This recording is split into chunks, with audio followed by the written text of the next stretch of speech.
Ya, ok. De acuerdo.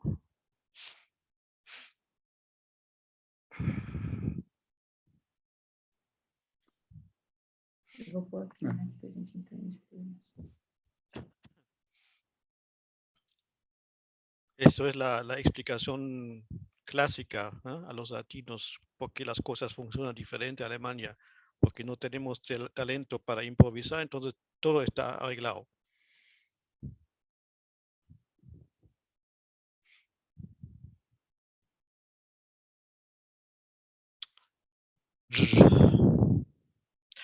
Entonces,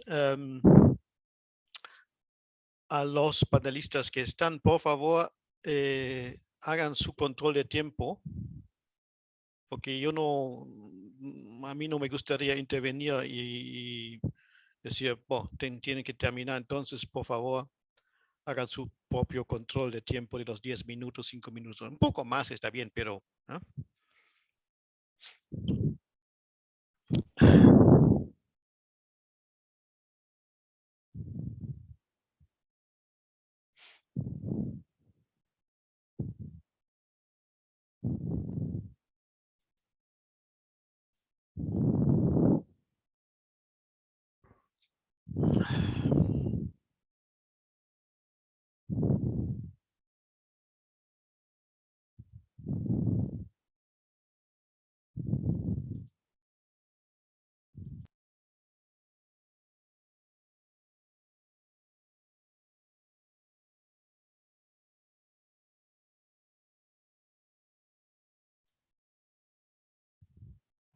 Wenn er schwätzt.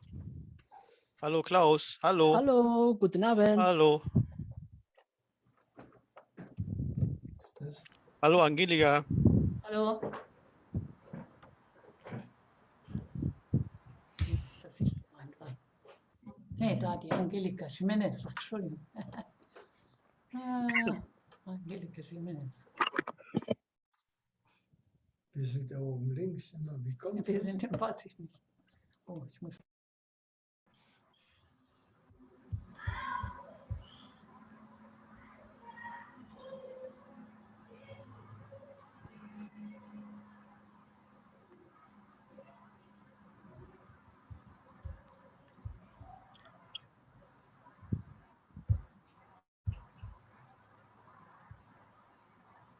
Christine, du gibst Signal, wenn du siehst, dass alles da ist. Du kannst gerne jetzt langsam anfangen. Langsam anfangen. Wie viele sind denn jetzt da? 32? Mhm, ja. Aber 5 Minuten, klassische 5 Minuten.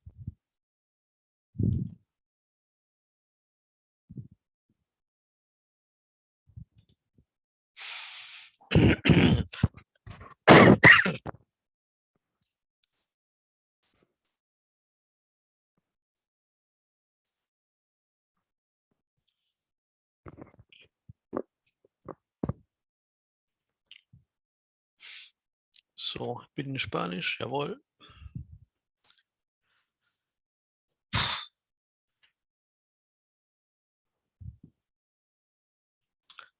Ya, entonces, ¿comenzamos? ¿Ya? Ok, buenas tardes y buenas noches a nuestro público de Alemania y en América Latina.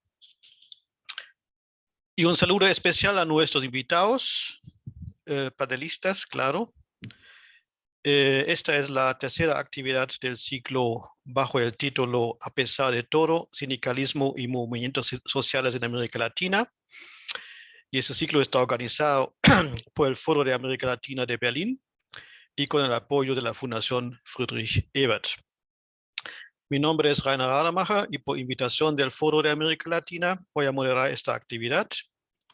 Voy a hablar principalmente en castellano, pero también en portugués con nuestros invitados de Brasil. Y voy a anunciar eso siempre antes para el cambio.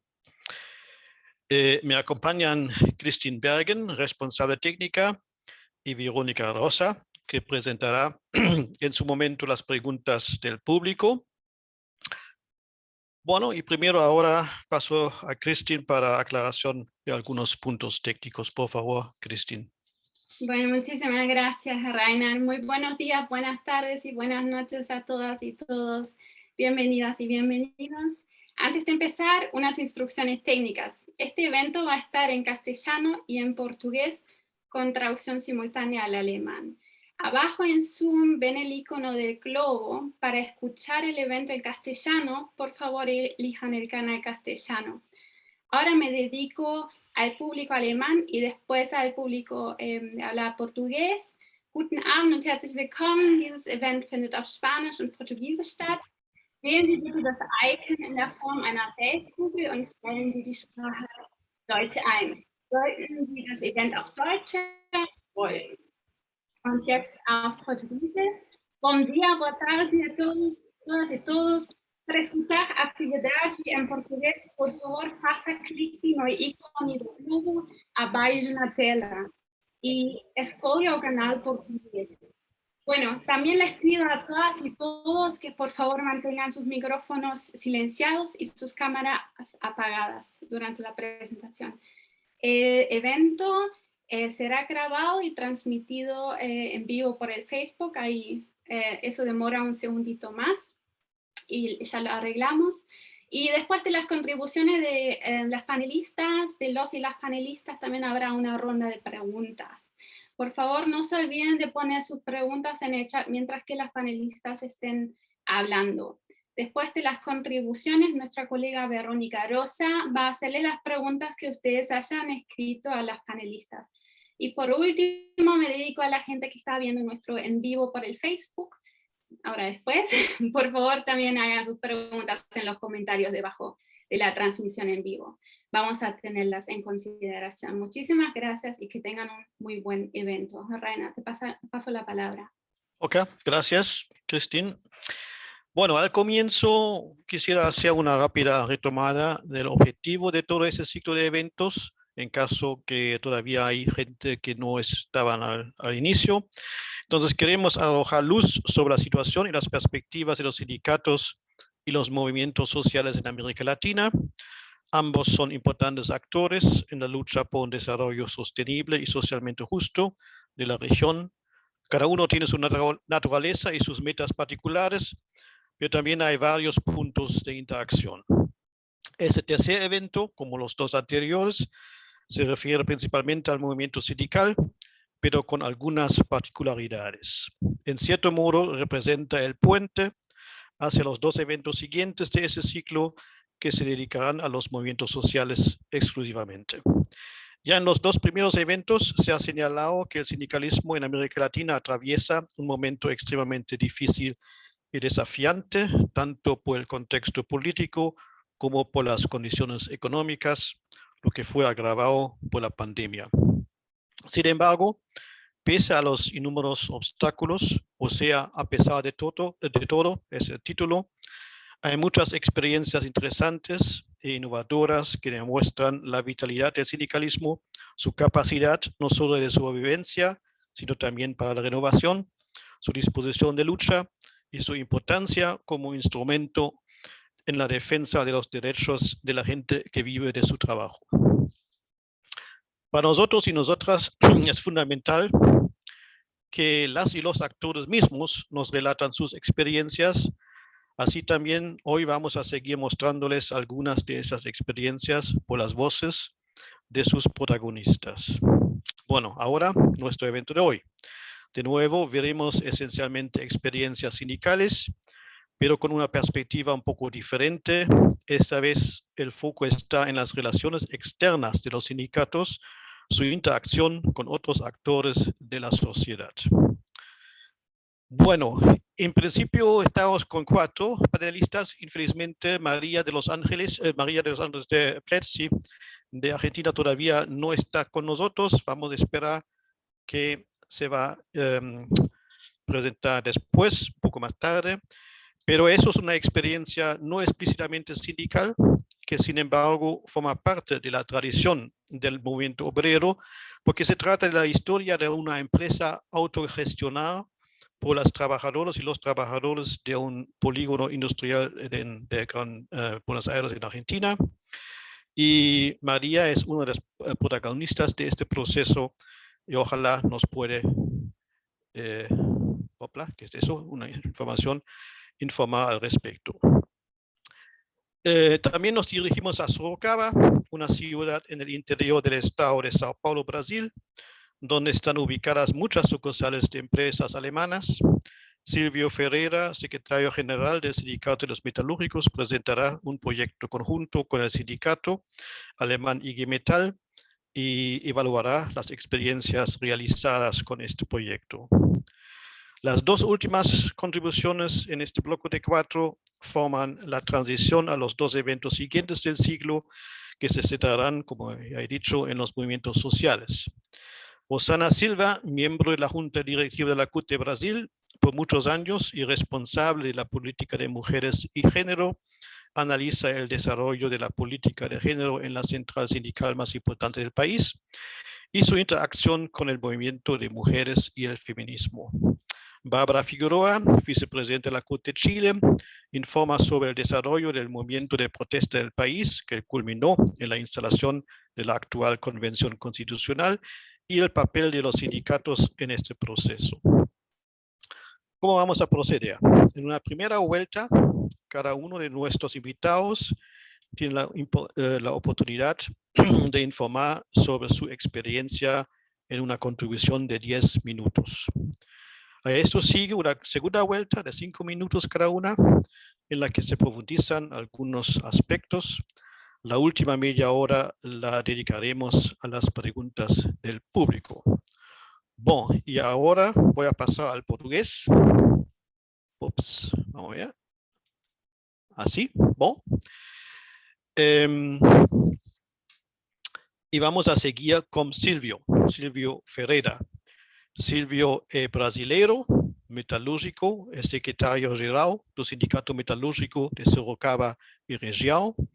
Nesta calidade, ele é responsável pela coordenação da estrutura política e as negociações do sindicato. Também é responsável pelo projeto de cooperação entre seu sindicato e o Sindicato Metalúrgico Alemão, IG Metall. Além disso, integrou a diretoria da Confederação Nacional de Metalúrgicos da Central Única dos Trabalhadores, CNM-CUT.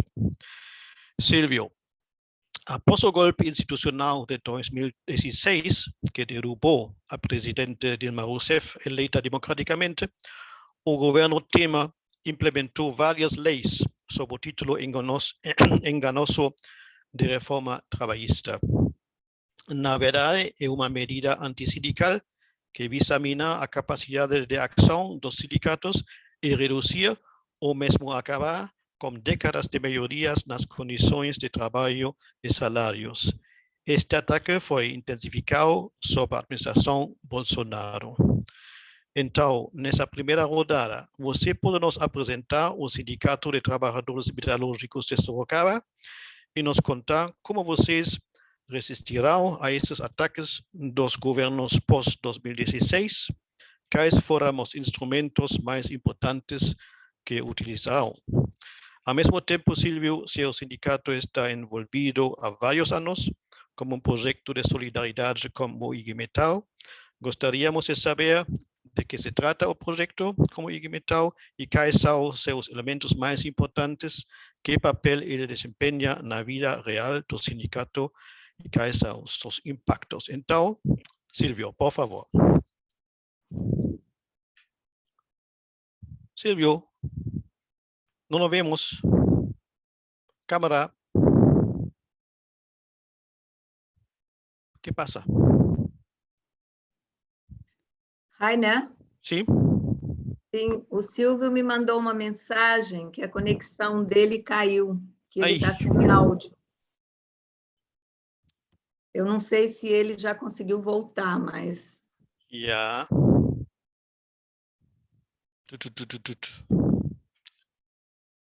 Olá, hacemos com Rosane.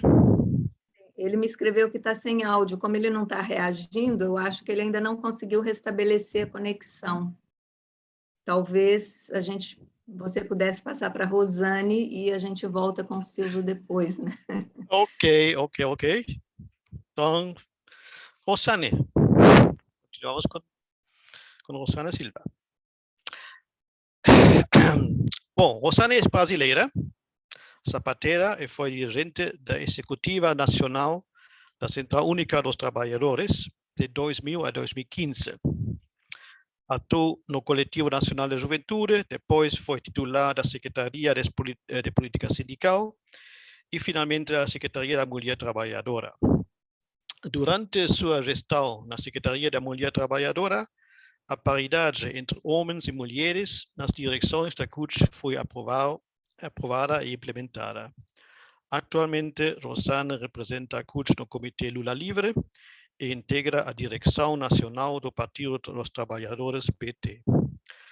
Rosane, em 2015, em seu 12º Congresso Nacional, a Central Única dos Trabalhadores do Brasil elegeu seu comitê executivo de acordo com a regra da paridade de gênero adotada em 2012 em seu congresso anterior. Com esse passo, a CUT se posicionou na vanguarda do movimento sindical em matéria de igualdade de gênero, como uma das poucas organizações sindicais no mundo que tomou essa decisão, e a única central sindical em América Latina. Então, Rosane, vocês poderiam, por favor, nos contar como se desenvolveu a trajetória de construção da igualdade de gênero na CUT até chegar à paridade? Quais fatores contribuirão para a CUT pudesse avançar nesse processo que costuma ser muito difícil no sindicalismo? E você poderia relatar como se deu nesse processo a interação entre a CUT e os movimentos de mulheres e feministas? Por favor, Rosane. Olá, queria agradecer primeiro. Aqui no Brasil, agora é tarde, então eu vou dar boa tarde a todos e todas. Sei que nos outros países, em especial na Alemanha, a gente já está iniciando a noite, então uma boa noite aos alemães e alemães aqui presentes. Queria agradecer muito o convite em nome do Rainer, em nome da companheira Didice, que foi dirigente da nossa central, e é uma querida amiga que contribui ao longo da sua história para a construção do trabalho de mulheres na CUT. E aí eu queria começar relatando o início do nosso processo político de construção da Central Única dos Trabalhadores no Brasil e a história das mulheres na Central Única dos Trabalhadores começa exatamente com a fundação da nossa central.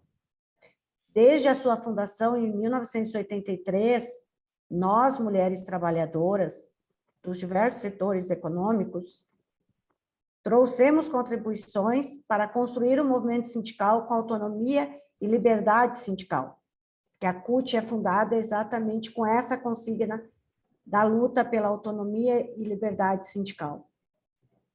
A formalização da Organização das Mulheres ocorreu com a aprovação da criação da Comissão Nacional sobre a Questão da Mulher Trabalhadora no 2º Congresso Nacional da CUT, lá em 1986. Essa conquista foi fruto da ação organizada das mulheres a partir da necessidade de enfrentar a realidade de discriminação no cotidiano do trabalho, na sociedade e no próprio movimento sindical, e de inserir a demanda das mulheres trabalhadoras na plataforma da nossa central. A partir daí, fomos avançando em nossa auto-organização, mas também trazendo para o centro do debate político da CUT os temas das mulheres e da luta feminista. Tanto que, neste mesmo congresso, lançamos a nossa primeira campanha nacional, Creche para Todos, com a ideia de que a creche era, sim, um direito da criança, um direito das mulheres e um dever do Estado. Já em 1991, a CUT é a primeira e única central sindical até hoje a aprovar em congresso a luta pela legalização e descriminalização do aborto no Brasil. Neste mesmo congresso, nós, as mulheres da CUT, começamos a discutir a necessidade de avançar nos nossos espaços de poder na central, porque até então não havia nenhuma regra sobre a participação das mulheres nas instâncias de direção da CUT. Na nossa 6ª plenária nacional da Central Única dos Trabalhadores, em 1993, aprovamos a proposta da cota mínima de 30% e máxima de 70% de cada sexo na direção. Em 1994, a coordenadora da comissão passou a integrar a direção da executiva da CUT. Já em 1995, lançamos a campanha Igualdade de Oportunidades na Vida, no Trabalho e no Movimento Sindical, que foi relançada em 2008. Com essa campanha, impulsionamos o debate sobre o papel das trabalhadoras, pois a classe trabalhadora é feita de 2 sexos, e nós, mulheres, ainda sofremos todas as discriminações da sociedade machista e patriarcal. Portanto, tínhamos que atuar para mudar a vida das mulheres trabalhadoras em todos os espaços.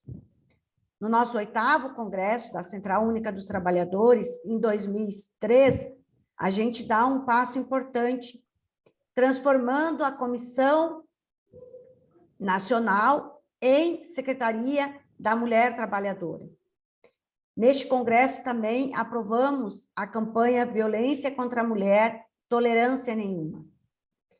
Toda a campanha contra a violência, como também o tema do aborto, são parte de um forte debate que as mulheres da CUT faziam com o movimento feminista, inclusive com as mulheres feministas assessorando desde o início dos anos 90 a nossa organização, como foi o caso da companheira Nalu Faria, militante feminista e hoje integrante da coordenação da Marcha Mundial de Mulheres. Para vocês entenderem, a Marcha Mundial de Mulheres é um movimento de mulheres forte aqui no Brasil e também na América Latina, mas também tem atuação em outros países do mundo e faz muitas ações de rua, reúne várias gerações de mulheres com uma forte presença das mulheres jovens. Tem uma forte relação em parceria com a Confederação Sindical das Américas, que a companheira Bárbara está aqui hoje nesse debate com a gente e é da nossa CSA. Também tivemos a assessoria da companheira Eleonora Menecute, que é uma feminista histórica aqui no Brasil, mas também foi nossa ministra de Estado de Políticas para as Mulheres no governo da presidenta Dilma. E também não poderia deixar de falar da nossa querida Helena Iriata, socióloga, estudiosa da desigualdade de gênero no mundo do trabalho, que assessorou a nossa luta das mulheres cutistas ao longo da sua história. Já em 2010, a CUT, integrante da Marcha Mundial de Mulheres, desde 2000, participa da 3ª ação internacional da Marcha, que aconteceu aqui no Brasil, trazendo para o centro do debate dessa ação a política de valorização do salário mínimo e a luta pela legalização do aborto. Em 2012, aí sim, a gente dá um passo fundamental para a nossa auto-organização na CUT. Aprovamos a paridade, que foi implementada, como o Rainer já falou, no nosso 12º Congresso da Central Única dos Trabalhadores, em 2015. Paralelamente a essas ações e conquistas, observa-se uma atuação bastante ativa do Coletivo Nacional de Mulheres, coordenado pela Secretaria Nacional, com estratégias de investimento na formação, na transversalidade de gênero, na unidade entre as sindicalistas e na parceria com o movimento feminista, que foi fundamental para que a gente pudesse avançar até aqui. A solidariedade entre as mulheres das diversas forças políticas da CUT foi fundamental para a nossa vitória no processo de construção e aprovação, e hoje uma realidade nos espaços de direção da CUT, que foi a paridade. Trazer para o centro da política de mulheres da CUT a luta feminista foi determinante para a construção coletiva dos nossos avanços que tivemos até hoje na CUT. Foi fundamental essa aliança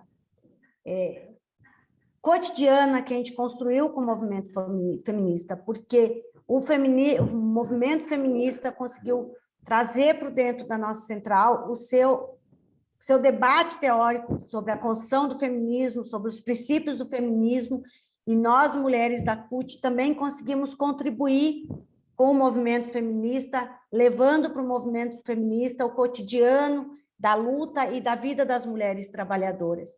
Então, essa é uma parceria que existe até hoje entre as mulheres da CUT e o movimento feminista, que está sendo vitorioso, tanto na nossa construção interna de auto-organização das mulheres da CUT, como também para o próprio movimento feminista.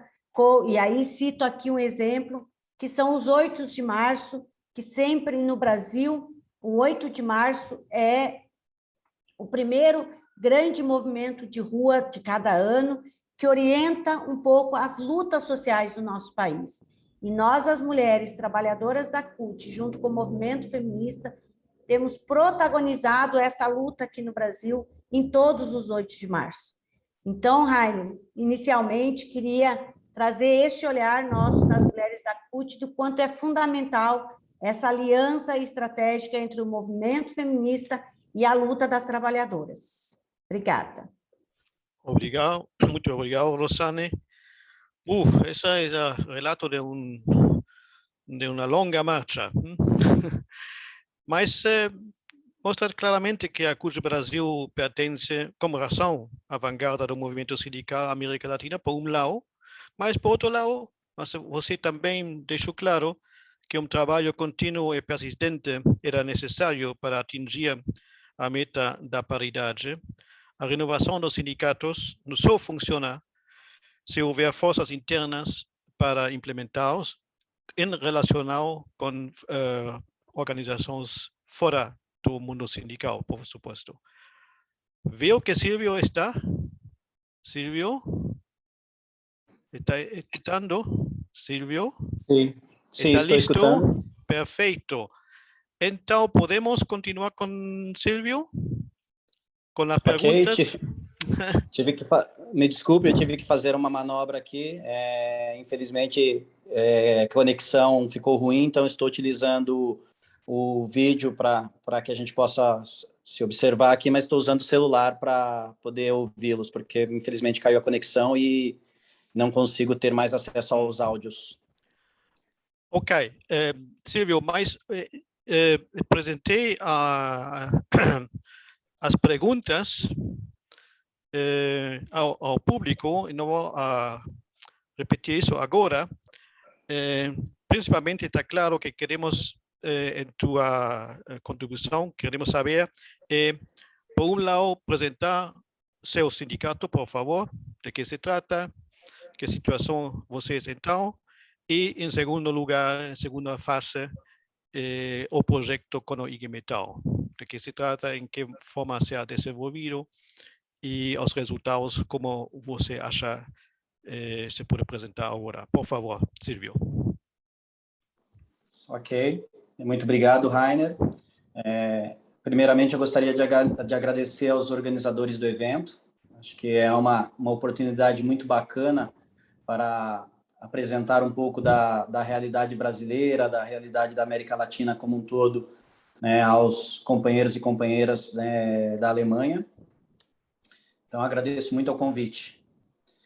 Bom, falar um pouco do nosso sindicato, né? O sindicato aqui de Sorocaba, o Sindicato dos Metalúrgicos de Sorocaba, ele é conhecido aqui como S-Metal, foi criado em 1954 e representamos aqui aproximadamente 39 mil trabalhadores metalúrgicos, dos quais 38% desses trabalhadores são sindicalizados, e é um número expressivo, né, porque a taxa média de sindicalização no Brasil é de 11%. Sim. Então, é um número representativo para nós.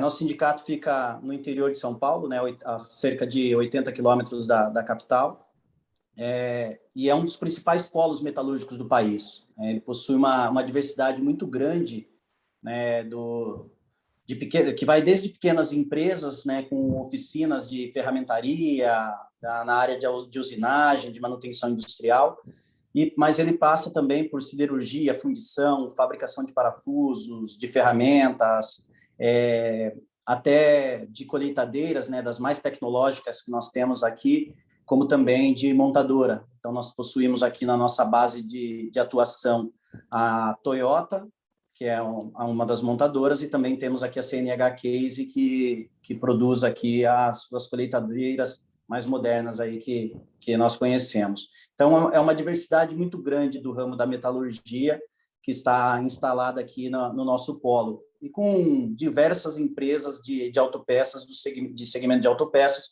que são de capital alemão. Então, isso nos aproximou muito do IG Metall, através das redes sindicais, para que nós pudéssemos trabalhar de forma conjunta, atuando nos interesses da classe trabalhadora. Aproveitando também, Rainer, falando um pouco, né, do nosso sindicato, é importante destacar que a resistência que nós temos feito aqui, né, nos últimos anos em relação a todo o ataque que o movimento sindical vem sofrendo nos últimos anos aqui no Brasil. Então, isso nos traz algumas reflexões, né, porque o S-Metal, ele nunca foi a favor do imposto sindical aqui no Brasil, né, assim como todo o trabalho que é desenvolvido pela nossa Central Única dos Trabalhadores, a CUT. Por outro lado, nós somos a favor, sim, de uma cobrança justa daqueles trabalhadores que se beneficiam do acordo, mas que não são associados, né? Então, quando nós falamos aqui de uma categoria de 39 mil trabalhadores, no qual nós temos 38% dos sindicalizados, mas as nossas negociações são para todos os trabalhadores, para os 39 mil, e não somente para os 38%. Então, nada mais justo que se tenha um desconto em relação a essa negociação, que inclusive coloca dinheiro no bolso desses trabalhadores e dessas trabalhadoras. E diante desse ataque que o sindicato, o movimento sindical brasileiro sofreu nos últimos anos, nós tivemos que ser inovador e construir algumas ferramentas, né, alguns mecanismos, para que a gente pudesse passar por essas dificuldades. E nós demos conta, conseguimos evoluir muito nesses últimos anos, mas não bastasse tudo que a gente enfrenta aqui no Brasil, e aí tem uma pandemia, né? Uma pandemia que vem demais, e ceifando a vida de mais de 540 mil brasileiros e brasileiras, né? E hoje, inclusive, é um dia muito triste também, especialmente para mim, porque na fábrica na qual eu sou representante sindical, perdemos um companheiro que trabalhava com a gente há mais de 23 anos, e perdeu a sua vida hoje porque a vacina no Brasil demora a chegar, porque ela é motivo de propina e não motivo para cuidar da vida das pessoas. Infelizmente, esse é o tipo de governante que nós possuímos aqui nesse país, que não está preocupado com a saúde e com a vida da população, e sim em fazer negociatas e receber propina por conta disso.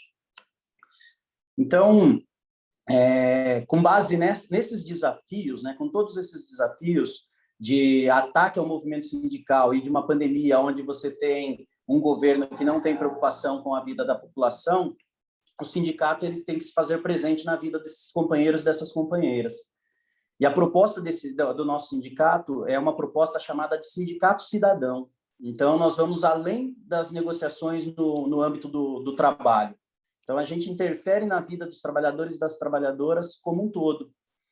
E uma das coisas que nós entendemos que era importante fazer era fortalecer essa parceria junto ao IG Metall através de alguns projetos. Então, eu tive a oportunidade, né, de fazer parte de um intercâmbio de jovens. E nesse intercâmbio, durante esses anos, fazendo essa relação com a América Latina e também com os companheiros alemães, nós vimos a possibilidade de desenvolver um projeto de formação, né, de forma conjunta.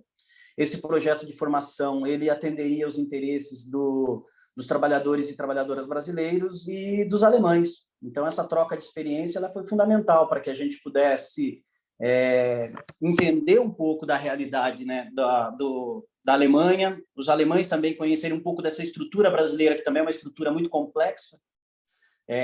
E o nosso projeto, ele sempre teve o olhar de formar dirigentes sindicais com a proposta de serem formadores. E diante desse projeto, ele foi muito importante para a gente, até pelo fato de termos, né, entre IG Metall e S-Metal, temos essa sinergia por conta das empresas de capital alemão que estão instaladas aqui em Sorocaba, como o Grupo Schaeffler, ZF, Bosch, entre outras. Então, tem capital muito diversificado aqui da Alemanha, aqui em Sorocaba. E aí, esse projeto, ele nos deu condições de, dentro de uma proposta que nós temos aqui também, que é de renovação do sindicato, ou seja, hoje o nosso presidente do S-Metal, ele é um presidente que tem 39 anos, aí você tem um secretário de administração e finanças também, que tem 40 anos, eu na secretaria-geral com 38 anos. Então, a gente vem respeitando esse processo de renovação, né, praticando sem esquecer de olhar para trás, obviamente, respeitando a história de todo mundo que já passou por dentro dessa estrutura, mas com o compromisso de renovar o movimento sindical e conseguir estar atento a essa nova classe trabalhadora que vem emergindo também. E com isso era necessário, né, se faz necessário, projetos de formação, principalmente de caráter internacional. E aí entendemos que esse processo de cooperação, ele era fundamental para que a gente pudesse organizar os trabalhadores. E aprendemos muito com os alemães, né? Conseguimos aí fazer uma experiência na qual nos deu condições de que esses dirigentes que foram até a Alemanha, que visitaram, conheceram, entenderam um pouco da estrutura, ao retornarem ao Brasil, ao voltarem para a mesa de negociação, eles tinham condições muito melhor de negociar, porque eles conheciam, de fato, a estrutura por trás do capital alemão, eles conheciam a estrutura sindical alemã, né? Eles tinham entendimento das dinâmicas das empresas em cada um de seus países, afinal de contas, na Alemanha, vocês têm o sistema de cogestão, isso para nós é algo muito importante para defender os interesses da classe trabalhadora. E, por outro lado, aqui nós temos os comitês sindicais de base. Então, o nosso sindicato hoje, além de toda a direção executiva, nós temos comitês sindicais colocados aí em mais de 30 empresas. E essas 30 empresas representam aí 80% desses 38 mil trabalhadores. Então, nós temos a representação diretamente no local de trabalho. E com essa representação no local de trabalho, nós conseguimos interferir desde os problemas mais pontuais que acontecem até as grandes negociações. Agora, no mês de setembro, por exemplo, é o momento que nós negociamos a nossa database, né, a nossa campanha salarial. Então, nós conseguimos organizar os trabalhadores na base e aqui dentro do sindicato, dentro da nossa estrutura, tratar da categoria como um todo. Então, é um pouco disso, Rainer. Acho que deu para ilustrar um pouco. Ya, muito obrigado. Muito interessante, especificamente esse aspecto da organização da base. Quando eu estive no Brasil ainda quase não existiu, então é algo realmente inovador. Mas também seu relatório, mais uma vez, deixou claro para nós as mudanças dramáticas que ocorreram no Brasil nos últimos anos, mas também vimos que é possível organizar uma resistência exitosa contra isso, apesar de todo. Isso é certamente uma boa notícia, né, e animadora. Muito obrigado. Então, vamos a mudar o idioma a castelhano, que para mim é um pouco mais fácil. E vamos a continuar com Bárbara Figueroa. Perdón. Ya, Bárbara es chilena, profesora de filosofía, ha sido dirigente nacional del Colegio de Profesores de Chile y presidenta de la Central Unitaria de Trabajadores de Chile durante los últimos 2 periodos, son 2012 a 2021, siendo la primera mujer en este cargo en la historia de la Central de Chile. Actualmente es vicepresidenta de Relaciones Internacionales de la CUT. Además, forma parte del secretariado ejecutivo de la Confederación Sindical de las Américas, CSA, como secretaria de Política Económica y Desarrollo Sustentable. Bárbara, en mayo de este año, el pueblo chileno eligió a los 155 miembros de la Convención Constitucional que debe redactar una nueva constitución para el país. Con esto, finalmente se está realizando la demanda de larga data de la gran mayoría de la sociedad chilena de reemplazar el marco legal impuesto por la dictadura militar por una Magna Carta verdaderamente democrática. La instalación de una asamblea constituyente encima de eso con paridad de género y con representantes de los pueblos originarios es la culminación de una larga serie de protestas sociales. Entonces, Bárbara, ¿podrías por favor relatarnos resumidamente en las etapas más importantes de ese proceso y sobre todo podrías decirnos qué papel desempeñaron los sindicatos en esta lucha? ¿Cuál fue la contribución de los trabajadores y trabajadoras organizados? Por favor, Bárbara. Bueno, muchas gracias, Rainer, a ti y a todos en tu nombre, ¿no? Por la invitación que nos han hecho. Agradecer las intervenciones de Silvio, de Rosane, que ayudan y que de alguna manera complementan también algunas de las cosas que quiero señalar, porque finalmente no tenemos realidades, lamentablemente, tan distintas hoy día, al menos en el caso de Brasil con el gobierno de Bolsonaro y en nuestro caso en Chile con el gobierno de Sebastián Piñera.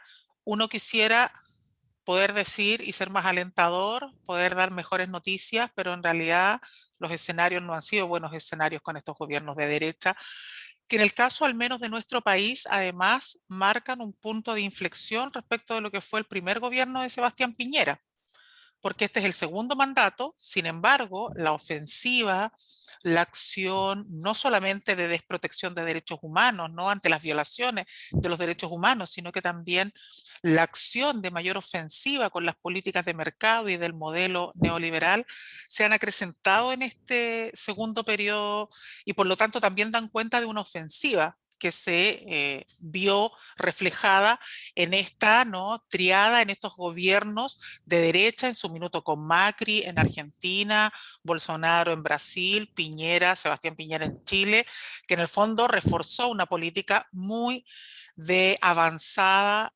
respecto de la constricción de derechos y por otro lado el avance de políticas de mercado. Así que me parece que es súper pertinente en ese marco poder poner ese contexto en primer lugar para luego hacer la bajada sobre la situación nacional. Es en este contexto, además, con una derecha que se siente muy, digamos, con mucho respaldo a partir de las elecciones populares en América Latina, que se enfrentan los procesos de movilización, de transformaciones, de respuestas populares a la ofensiva de la política de esta derecha neoliberal. En nuestro país, eso tuvo, en el marco del primer gobierno de Sebastián Piñera, una primera expresión, que fue el movimiento del 2011, el movimiento estudiantil, el movimiento universitario, que dio paso a la demanda por la recuperación del derecho a la educación y particularmente la recuperación de la educación pública. Eso permitió en nuestro país que se conformara un conglomerado de partidos, ¿no?, de una coalición mucho más amplia que lo que hasta ese minuto se conocía en Chile, que se denominó la Nueva Mayoría, que estuvo encabezada por Michelle Bachelet, el segundo mandato de ella, ¿no? Y que instaló tres grandes reformas estructurales. Ellos hablaban en su programa de una nueva constitución, hablaban de la demanda por educación pública y gratuita, y se hablaba de la reforma tributaria, que permitiese financiar derechos sociales o derechos fundamentales que no estaban garantizados hoy día y que iban a requerir mayor tributación y mayores recursos en las arcas fiscales. Ese proceso nosotros logramos incorporarle como movimiento sindical la demanda por una reforma laboral que permitiese también equilibrar la cancha y que le diese y le devolviese a la clase trabajadora organizada mayor poder. Comento esto porque creo que es importante para poder entender lo que estamos viviendo hoy día, dar cuenta de que estos son procesos de larga data. Desde el retorno a la democracia en Chile hasta ahora ha habido distintos movimientos, ¿no?, distintos momentos en los cuales la acción de la movilización social y también de la acción política ha permitido ir corriendo el cerco. No cabe duda que hoy día hemos logrado mucho más de lo que se pudo haber hecho en los últimos 30 o 40 años respecto de la movilización de los actores sociales y de la propia ciudadanía demandando cambios y transformaciones, pero no es un proceso que se pueda desentender de ese acumulado histórico.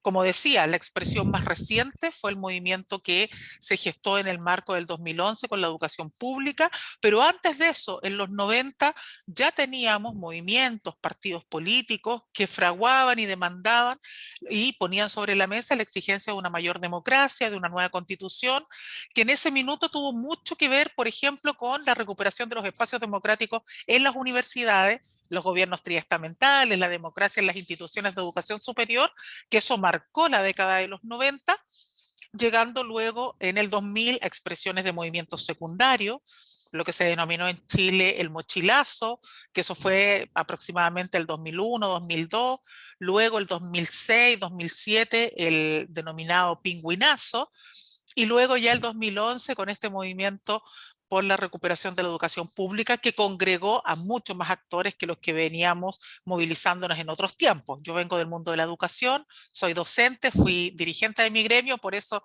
digamos, hablo en primera persona refiriéndome a esos procesos.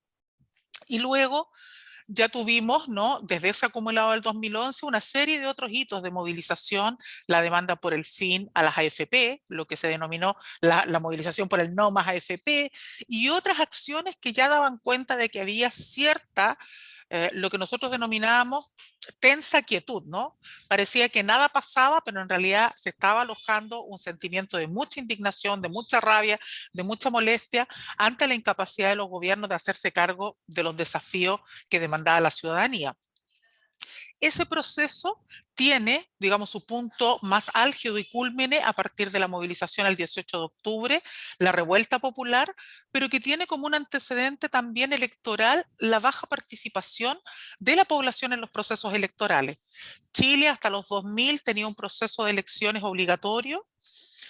Sin embargo, en el minuto en que se establece el voto voluntario era muy evidente y se produjo, ¿no?, una merma en la participación electoral, llegando a niveles donde solo participaba, por ejemplo, en la elección municipal del año 2014, si no me equivoco, dentro de esos años, una participación electoral no superior al 30% del padrón, lo que era muy poco. De hecho, Sebastián Piñera fue electo con una participación en segunda vuelta, donde, claro, hubo un 45% de participantes, de votantes, pero porque era una elección muy reñida y donde se ponía mucho en juego, pero era procesos que ya daban alerta de que aquí había una situación compleja, difícil, y en torno a eso es que uno se puede explicar lo que ocurrió en el marco del 18 de octubre y que gracias a esta confluencia, ¿no?, y esta expresión nacional desde los distintos sectores, con los movimientos feministas, que fueron también una antesala muy, muy marcada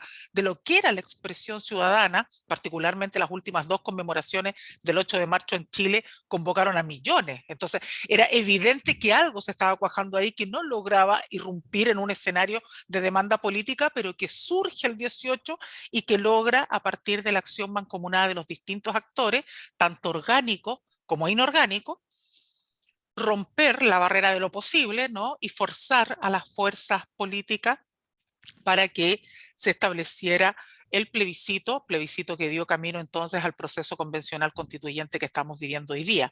Es por eso que no es tan extraño para muchos de nosotros que hoy día hayan salido electos convencionales constituyentes, principalmente del mundo independiente, que no tienen una tradición de vida política ni tampoco son parte de organizaciones tradicionales, porque parte de eso es lo que se expresa como este estallido, ¿no?, como este rebelarse frente a aquello que no hizo todo lo que se demandaba en su minuto.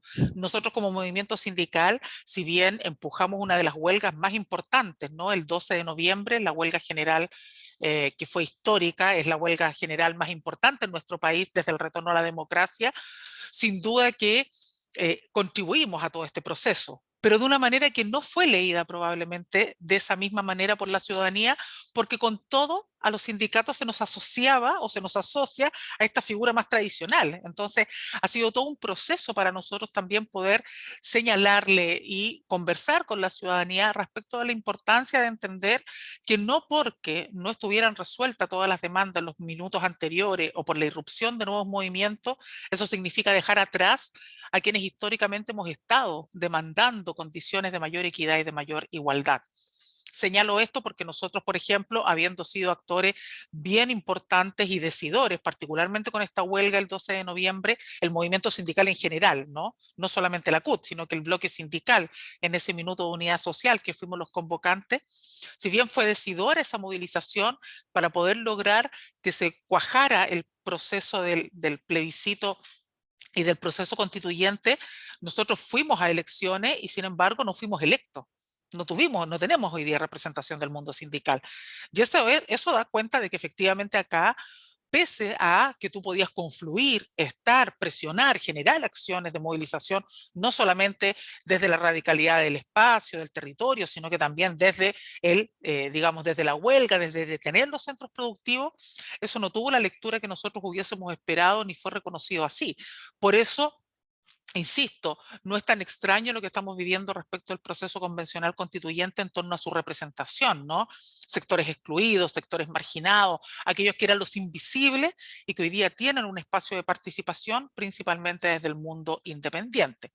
Ahora, ello nosotros no lo entendemos como un proceso fatal, entendemos que es parte de los desafíos del tiempo presente y lo que nos parece que es más desafiante aún es cómo logramos que en ese marco no solamente pensemos en los desafíos del presente y futuro, sino que también podamos hacer una lectura de cuáles son las demandas desde, digamos, los temas de las deudas de arrastre, como denominamos nosotros, ¿no? Las deudas del pasado que también deben confluir y deben ser atendidas en este proceso. En particular, nosotros hemos señalado que una tarea prioritaria para el mundo sindical es poner el debate del valor del trabajo al centro de la sociedad en el proceso constituyente, porque de lo contrario podemos caer, ¿no?, en la lógica de estrechar el debate y decir, mira, solo para hablar del mundo sindical vamos a hablar de derechos colectivos, no vamos a hablar de derechos generales, y eso a nosotros nos parece que podría ser peligroso porque creemos que para derrotar al modelo neoliberal, inevitablemente tú tienes que colocar, si quieres sacar al mercado del centro, tienes que colocar al sujeto trabajador y trabajadora en sus múltiples y diversas expresiones como un sujeto principal para poder reconstituir un modelo distinto al, yo diría, avasallador modelo neoliberal que nosotros vivimos en nuestro país. Ok, muchas gracias, Bárbara. Bueno, sabemos que el continente existe una compleja diversidad entre las diferentes sociedades latinoamericanas y algo paralelo. Por un lado, muchas cosas en común, por otro lado, también muchas diferencias. Vemos últimamente, en los últimos años, varias tendencias populistas y ultra de derecha, preocupante, pero por otro lado vemos también que existen esas corrientes progresistas de larga marcha, que en el caso de Chile creo en parte incluso se relacionan con experiencias del pasado. Parece que 5 o 6 años atrás, pensando en los años 60, 70, fue algo completamente del pasado, pero que hoy está pasando esa inicio de un nuevo movimiento de toda la sociedad. Parece muy interesante. Bueno, creo que todos seguimos eso con simpatía y esperanza de lo que está sucediendo en Chile. Bueno, compañeros, estábamos con 4 invitados, con 4 panelistas. María de los Ángeles de Argentina. Parece que ella no consiguió conectarse con nosotros, a pesar que todo estaba preparado. Es una lástima, porque es una experiencia muy interesante. Recomiendo que ustedes buscan en el internet el nombre Matigraf. Esa es una cooperativa, es una empresa que los trabajadores ocuparon y finalmente convirtieron en una cooperativa autogestionada. una impresora, es la impresora segunda más grande del país, no es una pequeña cosa, es una gran compañía. Y estaban 400 trabajadores en el momento de la toma. Entonces, lástima realmente que María no puede contarnos esa experiencia. Y también en eso, muy importante, la creación, la formación de un comité, de una comisión de mujeres. Al inicio, esposas, bueno, relacionados con los trabajadores, pero finalmente también ahora hay también trabajadoras en la imprenta. Entonces, esa importancia de un organismo al inicio de apoyo a la toma de la empresa, pero paulatinamente también entró en cada vez más influencia en la toma de decisiones. Entonces, como digo, lástima que María no nos puede contar eso. Entonces, por favor, entran en el internet, buscan el nombre Marigraf Argentina. Seguramente hay muchas informaciones interesantes sobre este caso. Bueno, entonces ya entramos en la segunda vuelta de exposiciones, que ahora van a ser más cortas, 5 minutos. Y vamos a hacer en el mismo orden que lo hicimos en la primera vuelta. Entonces voy a cambiar al portugués, al portuñol. Un momentito. Vamos. Y con Silvio. ¿Silvio? Ya. Bom, Silvio, em sua primeira contribuição você nos contou sobre o processo de mudança que vocês realizaram com sucesso nos últimos anos. Você poderia nos dizer as áreas temáticas e os elementos organizacionais que você acha que precisa trabalhar agora e no futuro próximo para melhorar ainda mais? Nunca está terminado el asunto, ¿eh? E você pode nos contar que apoio o IG Metall pode continuar e dar nesse processo específico. E, ademais, de que forma os colegas da sede nas empresas alemãs que têm filiais em Sorocaba podem mostrar solidariedade concreta como Sindicato de Trabalhadores Metalúrgicos de Sorocaba. Por favor, Silvio. Bom, Rainer, normalmente o movimento sindical brasileiro ele é muito complexo, né? Porque a gente espera determinadas situações acontecerem para que nós possamos estudar alguma solução. Então, salvo raras exceções, a indústria 4.0 é o maior desafio, né? Ela ainda não está presente em nossa região, então você tem situações pontuais da indústria 4.0 começando a acontecer em algumas empresas, principalmente de capital alemão, ou então algumas experiências no caso da CNH Case, que faz parte do grupo Fiat, né, capital italiano.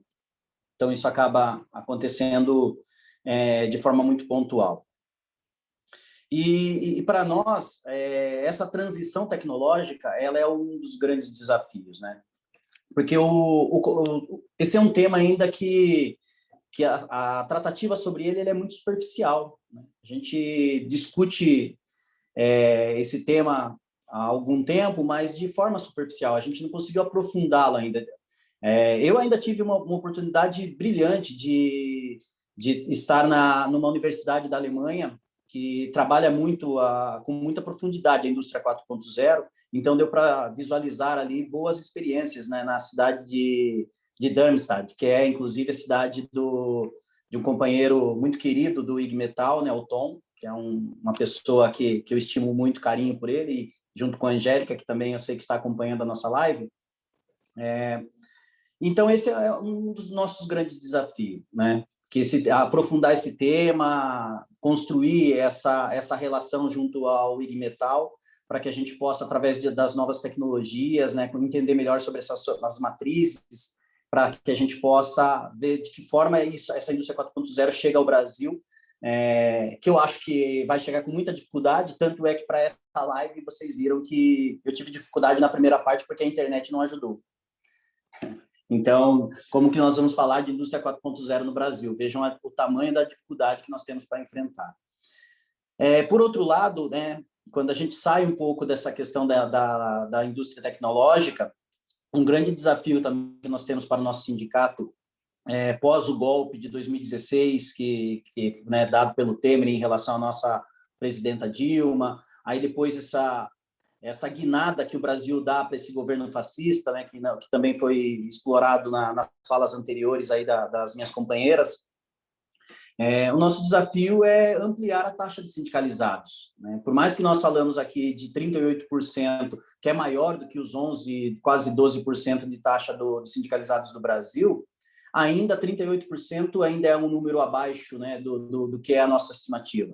Nós queremos aumentar essa taxa de sindicalização, esse é uma luta diária para nós aqui, porém enfrentamos dificuldades nesse momento de pandemia, né, por conta de todo o distanciamento que a gente precisa colocar, né, nesse momento, nessa conjuntura. Você conseguir dialogar com os trabalhadores é uma dificuldade. Então, o que a gente tem tentado fazer ao longo desses últimos anos é, através da organização do local de trabalho, né, aproximar o comitê sindical, então o dirigente sindical de base, para que ele possa ter esse contato direto com o trabalhador e conseguir sindicalizá-lo. Então, esse é um grande desafio, esse contato humano. E um outro desafio fundamental para o movimento sindical, e que essa pandemia também nos trouxe, é a questão das novas ferramentas tecnológicas. Então, nós temos que usar essas redes sociais, o exemplo agora, essa live que nós estamos fazendo, nós tivemos que fazer ao longo desse último ano, 1 ano e meio, assembleias virtuais com os trabalhadores para que a gente pudesse continuar representando e fazendo os acordos coletivos que garantam seus direitos. E deu certo, já fizemos mais de uma centena de assembleias virtuais com as empresas, né, com os trabalhadores dessas empresas, e foram representativas, foram democráticas, garantimos que a representação ela continuasse acontecendo no âmbito do local de trabalho, fizemos acordo de manutenção de emprego. Quando nós olhamos, Rainer, para os dados do Brasil, e falamos aqui da taxa de desemprego, que é muito alta, né, acima de 14%, mas aí a gente olha para Sorocaba, a gente vai na contramão, né? Não a Sorocaba como um todo, mas o nosso segmento metalúrgico ele vai numa contramão, porque o ano passado, né, em 2020, nós fizemos acordos de manutenção de emprego, então conseguimos garantir acordos de estabilidade de emprego. O trabalhador metalúrgico não perdeu seu emprego aqui. Não na sua totalidade, mas em boa parte das empresas nós conseguimos, inclusive empresas de capital alemão nós fizemos esse tipo de acordo. Era um acordo no qual os trabalhadores não poderiam ser demitidos, tiveram que abrir mão, né, a concessão foi que não haveria aumento de salário naquele momento, mas por outro lado a empresa não demitiria. Então, houve um prejuízo financeiro, por outro lado houve a garantia do emprego. E agora esse ano nós estamos recuperando esse poder de compra. Então, a título de exemplo, nós estamos negociando participação dos lucros das empresas agora em Sorocaba. Nós conseguimos já ter um crescimento de 25% praticamente comparado a 2020. Então, nós estamos crescendo de forma muito robusta os nossos acordos, e tudo isso se dá através da organização do local de trabalho. Então, e esse desafio então, não adianta fazer somente bons acordos, né? Nós queremos que esses acordos também sejam reflexo de um aumento de sindicalizados, para que a gente possa garantir melhores negociações no futuro. Exemplo disso é que os melhores acordos eles estão nas empresas onde nós temos o maior percentual de sindicalizado, onde nós temos maior número de organização no local de trabalho. É ali que a gente consegue evoluir. E eu vejo muito que essa questão também das novas ferramentas, né? Então, essa nova geração de trabalhadores, o sindicato precisa se modernizar. Então, nós nos modernizamos para fazer as assembleias, né, fazendo assembleias de forma virtual, apesar que nós não vemos a hora de voltar, de fato, para a porta da fábrica e ter esse contato caloroso com os companheiros e com as companheiras, mas a pandemia, infelizmente, não nos permite fazer da forma como nós gostamos de fazer, mas que logo isso passa e possa passar, né, não somente no Brasil, mas em todo o mundo, para que a gente possa conversar e organizar os trabalhadores. Mas, enquanto isso não acontece, nós temos que inovar, usar as novas tecnologias, né, usar as redes sociais, fazer com que a luta da classe trabalhadora, a luta do movimento sindical possa chegar às telas dos celulares, dos tablets, dos computadores, que eles possam ver tudo que nós estamos fazendo e possam compartilhar isso junto com seus familiares. E também aproveito aqui para registrar, né, que toda a admiração e respeito que nós temos pelo movimento sindical alemão, em especial ao IG Metall, que é com o qual nós temos uma relação muito fraterna. E, claro que falar aonde a IG Metall pode nos ajudar, acho que a manutenção do intercâmbio, né, dos nossos dirigentes com os dirigentes do IG Metall é fundamental para que a gente possa dar sequência em tudo isso que a gente vem construindo. A solidariedade internacional, essa cooperação internacional, ela se faz importante, né? Hoje nós costumamos dizer que as empresas, praticamente, elas deixam de ter pátria, né? Com esses projetos de expatriar os seus dirigentes, né, os seus diretores, elas fazem o quê? Elas globalizam todos os seus processos. E o movimento sindical não pode ser diferente. Então, nós precisamos, através da cooperação internacional, da solidariedade, através dos intercâmbios, fortalecer a luta. E acho que o grande sonho do movimento sindical brasileiro é que, quando nós estivermos com os trabalhadores aqui no Brasil, de uma empresa de capital alemão, parados aqui, né, fazendo uma greve ou qualquer outro tipo de movimento, por conta de atitudes que nós não concordamos com o que os patrões tomam aqui no nosso dia a dia, que isso possa ser reflexo na América Latina, reflexo na Europa como um todo.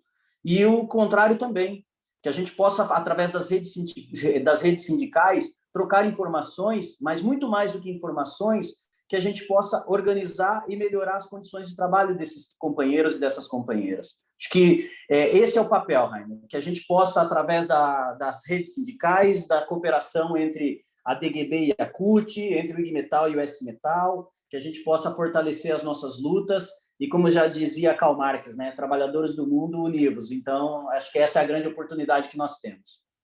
Muito obrigado.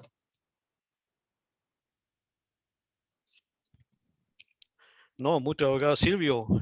Mira, muitas pessoas estão falando que os sindicatos são dinossauros mortos, super mortos, inclusive. Mas acho que seu relato mostra muito claramente que o sindicato está muito vivo, e que tem a possibilidade, não somente a possibilidade, mas realmente a realização de novas formas e também para fazer sua tarefa principal, defender os interesses de seus afiliados, de seus trabalhadores. Bom, sei que alguns de nosso público são ativistas do IG Metall e tenho certeza e esperança de que eles vão usar as informações para desenvolver ainda mais solidariedade com seus colegas no Brasil, a sua esfera de influência. Esse é um comercial, claro, perfeito. Bueno, ok. Rosane, continuamos com o Brasil. Em sua primeira contribuição, você nos falou sobre as relações estreitas entre a CUT e o movimento de mulheres. Como a CUT e o movimento de mulheres se beneficiarão e continuam a se beneficiar disso, dessas relações estreitas? Quais são as conquistas concretas dessa interação? Você já falou com alguns exemplos antes, mas quizás por profundizar isso. Existem exemplos de formas de cooperação particularmente bem sucedidas e, por fim, você acha que essa experiência da CUT Brasil tem uma influência no movimento sindical em outros países da América Latina ou internacionalmente? Por favor, Rosana.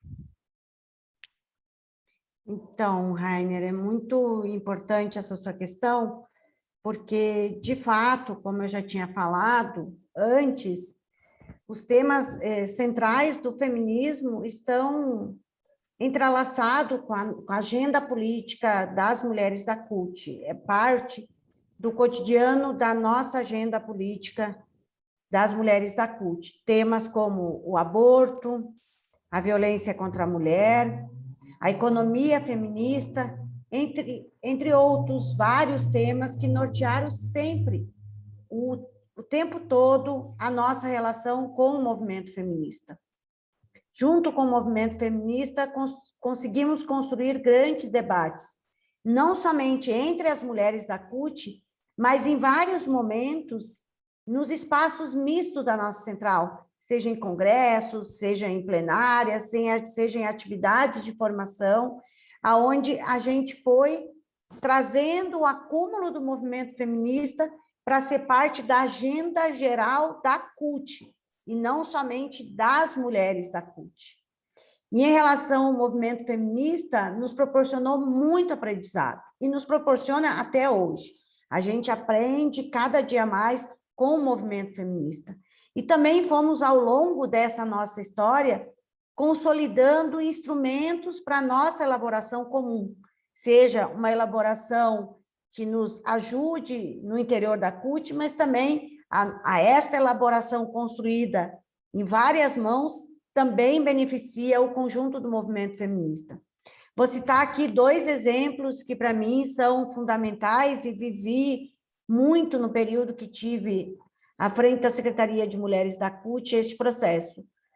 O primeiro deles é o Núcleo de Reflexão Feminista, que era um espaço de formação, mas também de elaboração para as nossas ações na CUT, mas também para o conjunto da sociedade brasileira e para o movimento feminista que, junto com a gente, foi construindo essa relação. Esse núcleo de reflexão feminista reunia mulheres que eram militantes de movimentos, de organizações feministas, mas feministas de longa data, né, que sempre nos contribuíram muito com a nossa ação na CUT. Eu estou vendo aqui na telinha a Sônia Lacerda, vi aqui que a Helena Irata está aqui, são companheiras que são feministas e que sempre contribuíram para essa elaboração para o interior da Central Única dos Trabalhadores. Uma outra frente que a gente atuou fortemente no último período, em especial nos governos Lula e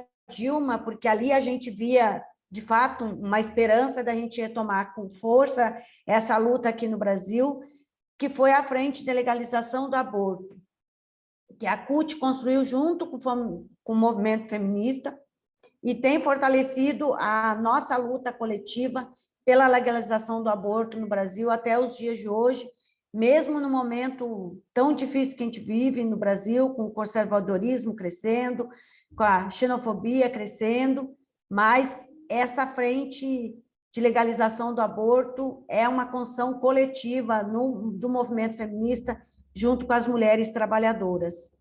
E uma outra experiência que para nós é riquíssima, que foi a Marcha das Margaridas, que é uma manifestação das mulheres trabalhadoras do campo, da floresta e das águas.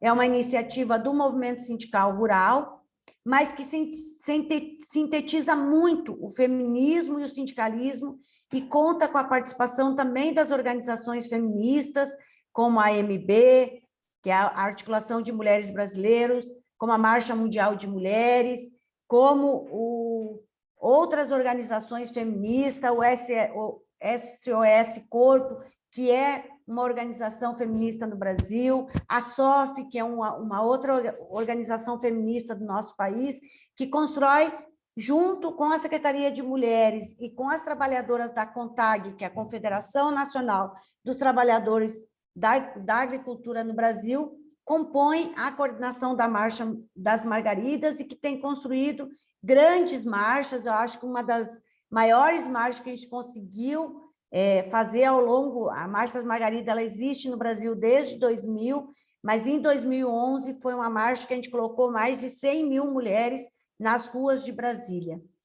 E aí queria encerrar falando que eu penso que esse nosso acúmulo na construção do trabalho de mulheres da CUT tem influenciado também outras centrais sindicais no Brasil mesmo, né? Nós temos outras centrais sindicais aqui no nosso país e a nossa pauta tem influenciado a dinâmica dessas centrais, tanto que as companheiras da Força, da UGT, da Nova Central, né, têm trazido para o centro das suas organizações também essa discussão da importância da participação das mulheres nos espaços de poder, de que a luta das mulheres, que a pauta das mulheres esteja no centro da agenda política de suas centrais, mas também a gente tem sempre trazido e atuado fortemente e ativamente no Comitê de Mulheres da Confederação Sindical das Américas, a CSA, e também da Confederação Sindical Internacional, que é a nossa CSI.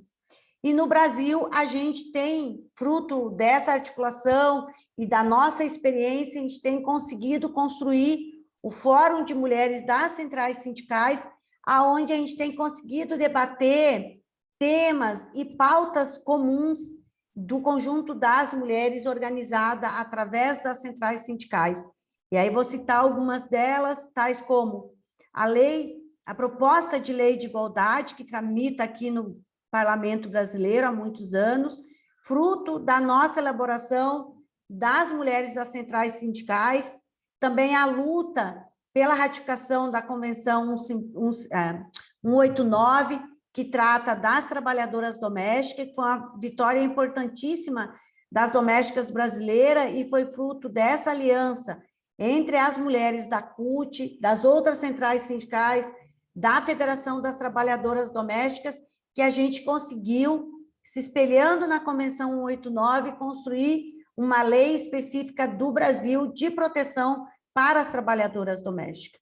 A luta pela creche, a luta contra a violência, pela descriminalização e legalização do aborto, e tantas outras lutas que têm nos impulsionado através das mulheres da CUT, as mulheres da CUT que têm impulsionado esse debate, e são fruto dessa relação estreita que nós construímos ao longo da nossa história com o movimento feminista, que seja por acúmulo teórico, mas também através da ação do movimento feminista, do movimento das mulheres trabalhadoras do nosso país. Então, a gente tem conseguido, de fato, ter uma elaboração teórica, programática, mas que essa elaboração teórica, programática, a gente consiga transformar em ação de luta, em ação de rua, em vitórias para as mulheres trabalhadoras, em particular para as mulheres da CUT.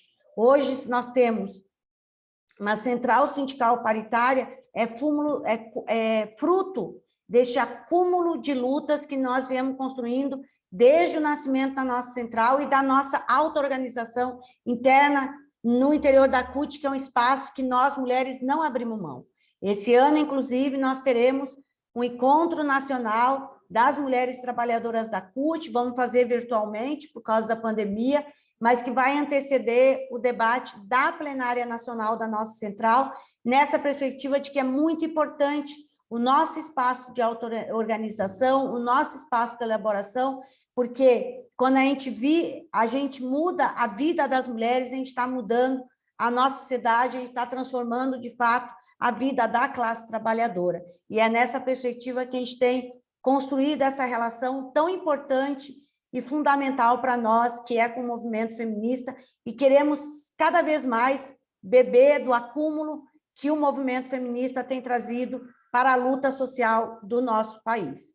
Então, acho que nessa volta eu tenho um pouco conta dessa pergunta, que essa sua pergunta acho que daria para a gente fazer mais uma live e debater, porque está muito, muito interessante, muito instigante, mas vou ficar por aqui e depois também posso responder questões aqui no chat. Obrigada. Muito obrigado. Não, tudo bem.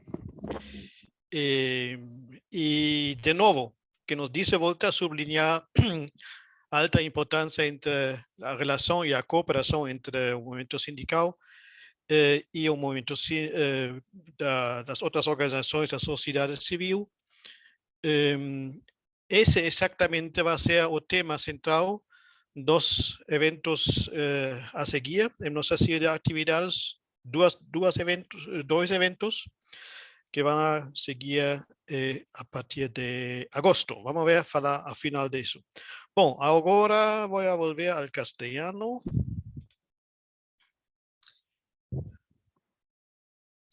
Con Bárbara.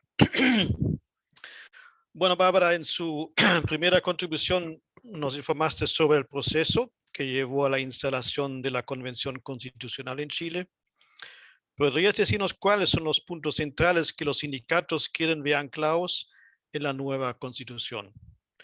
¿Cómo los trabajadores organizados quieren introducir sus demandas en la convención, dado el hecho que no hay representantes directamente sindicalistas en la convención?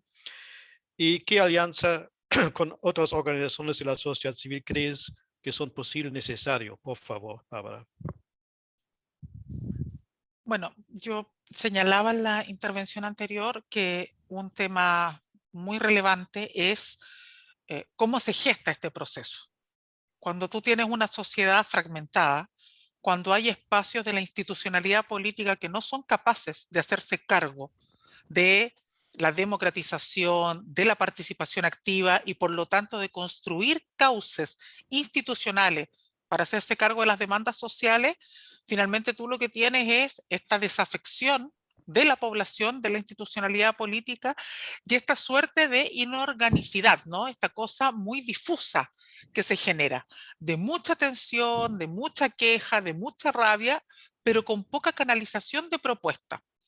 En ese marco, el esfuerzo que nosotros estamos haciendo y que hicimos como CUT en un primer minuto es la construcción de espacios de debate con nuestras ramales productivas, con el mundo de educación, de salud y el sector público, de tal manera, y las empresas del Estado, es decir, con los distintos sectores, la minería, la construcción, la agricultura, etcétera, de tal manera de poder lograr recoger las principales demandas de los sectores y a partir de eso generar un documento, un texto que es nuestra propuesta constitucional con la que vamos a ir al debate de contenido en el proceso constituyente. Yo les señalaba que una demanda principal es poner el valor del trabajo al centro de la sociedad, de tal manera que esto no sea entendido solo como la restitución de derechos fundamentales, por ejemplo, el derecho a huelga, derecho a negociación colectiva ramal o la plena libertad sindical, el cumplimiento de los convenios de la OIT que nuestro país ha ratificado, es decir, eso y más. En ese marco nosotros hemos construido un documento que tiene, yo diría que 3 o 4 áreas fundamentales. Una tiene que ver con la crisis del trabajo en Chile como un elemento que explica la desigualdad y la precariedad.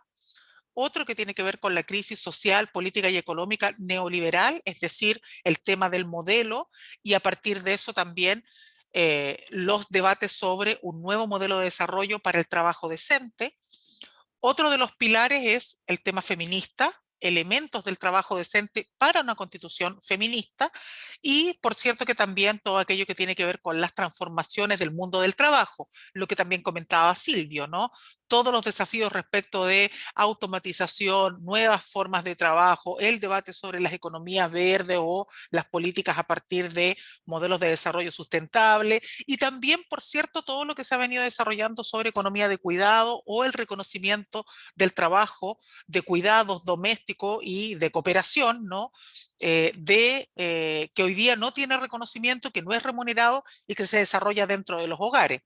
Si bien hay muchos que pueden sentir que en eso hay sesgo de género, nosotros abordamos el debate como el trabajo no remunerado dentro del hogar, más allá de quien lo ejerza. Lo ejerza un hombre, lo ejerza una mujer, ese no es el debate de fondo. Lo importante es que saliendo de tu casa hay una labor que sí tiene reconocimiento y remuneración. Cuando se desarrolla dentro del hogar, eso no tiene reconocimiento. Y en el caso de nuestro país, al menos en Chile, está determinado que al menos el 22% del PIB agregado podría ser determinado por este factor, si es que fuera remunerado, ¿no? Por este trabajo o esta política de cuidado. Y a eso además le adosamos todo lo que tiene que ver con el bloque de laboralidad, ¿no? Los derechos de trabajo decente y su protección, salario decente, derecho de seguridad y pisos de protección social, libertad sindical, entre otros. Además, por cierto, de la igualdad material y no discriminación en materia de salario y la garantía de igual salario por trabajo de igual valor. Por lo tanto, todos esos ámbitos están en el marco de un proyecto, ¿no? De una propuesta constitucional donde hemos trabajado con un equipo de abogados laboralistas nacionales e internacionales, con dirigentes sindicales, pero partiendo de este primer ejercicio que es recoger desde las bases sindicales cuáles son las principales propuestas para entonces con eso ir al debate de contenidos. Ahora, la Convención Constitucional en Chile tiene un plazo de 1 año para poder redactar la nueva constitución y por lo tanto por eso era importante que este proceso se hiciera lo antes posible para que ahora que ya está constituida la convención uno pueda comenzar a avanzar rápidamente y llevar estos planteamientos y hacer nuestra contribución en el debate constitucional, pero además también que puedan quedar reflejados en este proceso las demandas del mundo del trabajo, que como les decía, no tiene una representación cuantiosa en el proceso y por lo tanto eso también nos fuerza a nosotros a buscar distintas y múltiples estrategias para lograr incidir. Ahora, nosotros siempre hemos dicho que este es un proceso en disputa, porque si se ganó en las calles, es precisamente desde ahí también que vamos a tener que defenderlo. Si bien las mayorías representadas en la Convención Constitucional son del mundo de izquierda, son de los sectores progresistas, son sectores que están comprometidos con las transformaciones sociales, independientemente de eso, sabemos que estando en un escenario político nacional tan complejo, tan difuso, con pocos límites, con pocos contenidos, la garantía de que aquí podamos sacar lo mejor que, digamos, el mejor esfuerzo a la hora de construir una nueva constitución, que ponga un freno, que haga una disputa real con el actual modelo neoliberal, va a pasar por buenas propuestas, por buenos contenidos, por buenas alianzas de los actores sociales dentro de la convención y también fuera. Es decir, el espacio de la movilización, de la articulación, del diálogo con los distintos actores, sin que eso signifique que ninguno pretenda disputar hegemonía, sino que dialogando, construyendo aquello donde podemos hacer causa común. Por ejemplo, nosotros tenemos un capítulo sobre el tema de elementos del trabajo decente para una constitución feminista, pero no pretendemos con eso nosotros hacer la vocería de los movimientos feministas que tienen sus propuestas, que la Asamblea Plurinacional tiene también sus articulaciones y tiene sus demandas. De lo que se trata es de cómo sumamos en un esfuerzo común, que es que logremos que de este proceso convencional constituyente, en un escenario políticamente tan complejo, porque si bien hay fuerzas de transformación pujando por cambio, la desarticulación, la fragmentación nos juega en contra. Y eso puede permitir que sectores conservadores sigan haciendo frente y por lo tanto puedan impedir, aun cuando no sean mayoría, cambios relevantes. Por eso nosotros decimos ahí lo que se necesita es buenas propuestas, buenos contenidos, articulación respecto de los temas de fondo, pero también mucha articulación para poder dar la disputa desde las calles, porque ahí también se va a jugar en la presión social gran parte de este proceso. Además, y con esto termino, nosotros vamos a vivir en Chile proceso de elección presidencial, ahora, en noviembre. Vamos a elegir presidente o presidenta de la República y vamos a elegir el nuevo Parlamento. Eso también va a ser muy determinante, porque quien salga electo, o digamos, cómo se genere, cómo se resuelve este proceso, también va a ser determinante a la hora de establecer cuáles son las posibilidades de que una nueva constitución avance con mayor celeridad. Es decir, que una vez que se resuelva en el plebiscito de salida la nueva constitución, eso luego se puede implementar rápidamente. Si tenemos un nuevo gobierno de derecha, eso va a ser muy difícil. Van a haber los mismos obstáculos que están habiendo hoy día para que la convención pueda funcionar. Si es un gobierno de izquierda, bueno, el camino es mejor. Pero esto todavía es un terreno incierto. Todavía estamos en un escenario donde no sabemos qué va a ocurrir con las fuerzas progresistas y en cuánto se van a fragmentar y cuánto de eso va a posibilitar o impedir que logremos avanzar con la celeridad que requiere este tiempo. Pero al menos en el caso nuestro, el objetivo principal, insisto, no es solo los derechos colectivos, sino que es poner el valor del trabajo como un eje estratégico en el debate de la nueva Constitución. Muchas gracias, Bárbara. Pucha, es una situación bastante compleja. Y sin duda alguna, la sociedad chilena está viviendo un momento histórico, incluso una oportunidad única que no va a volver pronto.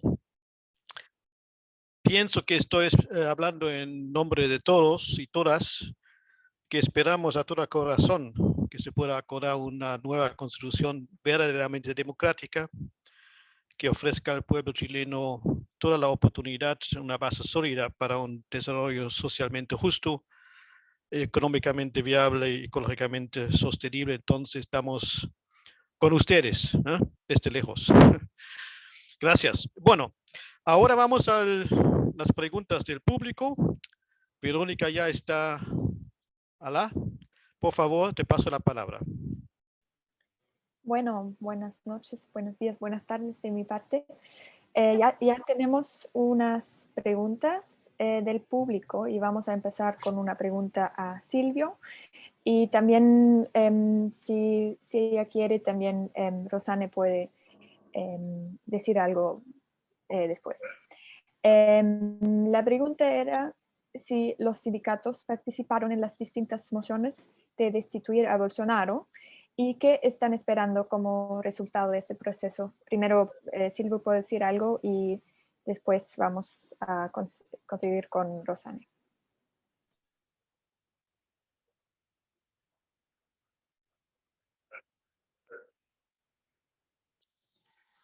Sim, o sindicato tem participado das manifestações, de todos os atos realizados, né, de todas as moções. Nós somos um sindicato que está totalmente alinhado com a nossa federação, com a nossa confederação e com a Central Única dos Trabalhadores, né? Então, todos os atos que são chamados, inclusive agora, no próximo sábado, dia 24, teremos um ato aqui no Brasil do Fora Bolsonaro.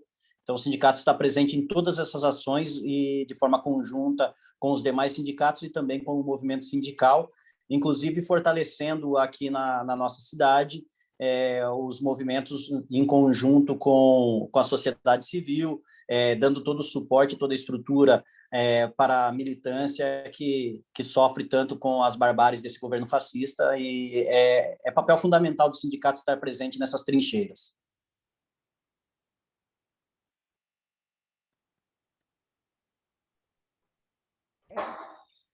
Só ajudando nisso que o Silvio falou, a CUT faz parte da Frente Fora Bolsonaro, que é uma frente constituída aqui no país, com os diversos movimentos sociais, desde o MST, a Marcha Mundial de Mulheres, a CUT, as demais centrais sindicais, os partidos políticos de esquerda, como o Partido dos Trabalhadores, o Partido Socialismo e Liberdade, o Partido Comunista do Brasil, conjunto de partidos de esquerda, de organizações sociais, organizações de moradia, do movimento negro, do movimento feminista, participam desta frente aqui no Brasil, chamado Frente Fora Bolsonaro, e a Central Única dos Trabalhadores faz parte dessa frente desde o início, e a gente tem impulsionado todas as lutas sociais no nosso país, claro, com todos os cuidados neste momento de pandemia, mas acreditamos que a cada mobilização a gente tem crescido a nossa participação política da sociedade brasileira. Então, a gente vive num momento de crescimento dos atos aqui no Brasil do Fora Bolsonaro.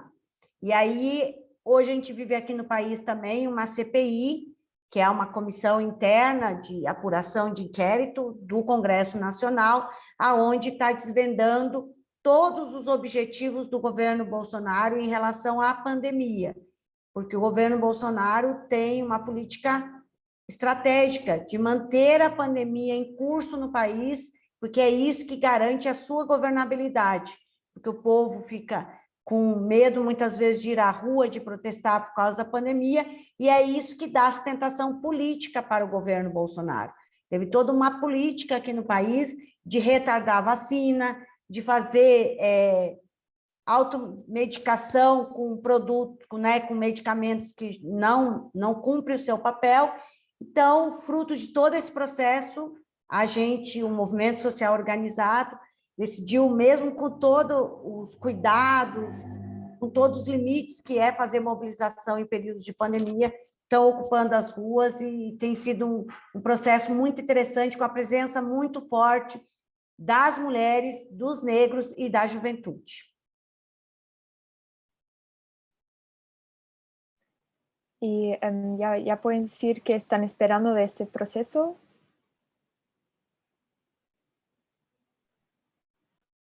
Eu espero que a gente possa ter o impeachment dele antes de 2022.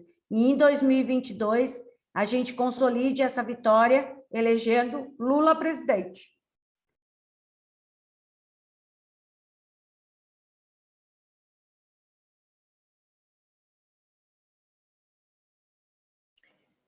Bueno, entonces había otra pregunta a Rosane también.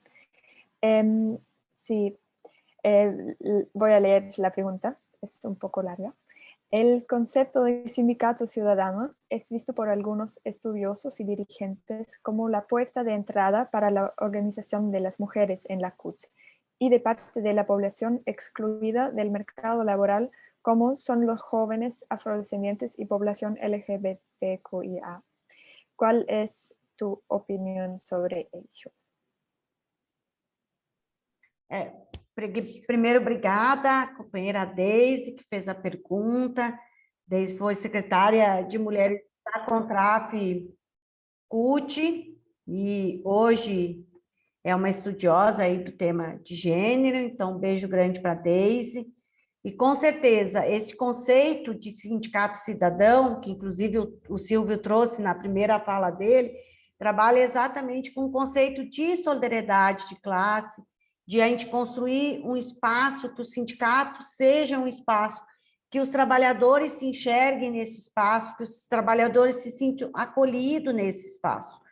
E trazer para o conceito do sindicato cidadão a pauta das mulheres, a luta das mulheres, isso vai fazer com que atraia as mulheres para o sindicato. Eu escuto sempre uma companheira, uma estudiosa, também aqui no Brasil, do tema de gênero, a companheira Marilane Teixeira, que ela sempre fala de que a gente, se o sindicato não trouxer para o centro da sua pauta, a pauta das mulheres, a pauta feminista, as mulheres não vão estar se enxergando enquanto, para elas, o sindicato não representa elas. Isso vai fazer com que as mulheres se afastem do sindicato.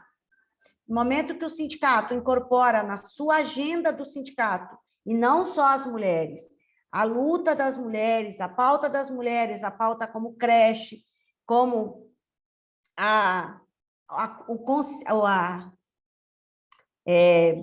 como é que eu vou dizer? Conciliamento do trabalho doméstico, né? Esqueci a palavra, gente, mas o trabalho doméstico, a divisão do trabalho doméstico entre homens e mulheres, a luta contra a violência, se o sindicato trouxer essa pauta para o centro da pauta do seu sindicato, ele vai atrair mulheres para o seu sindicato.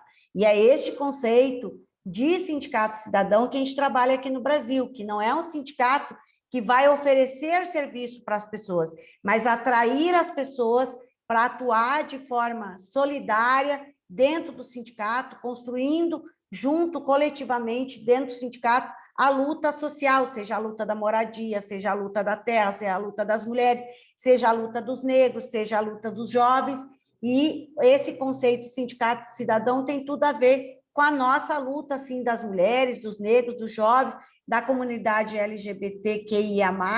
Então, sim, o sindicato, através desse conceito cidadão, pode, sim, atrair esses setores importantes da classe trabalhadora.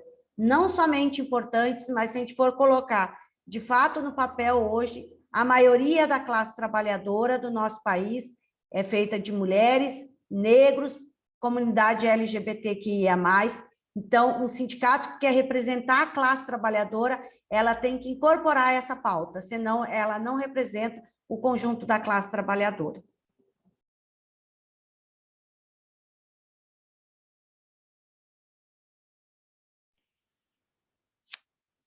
Verônica, eu gostaria de aproveitar e complementar um pouco o que a minha companheira Rosane falou em relação ao Sindicato Cidadão, que é algo que é o que nós mais acreditamos, né?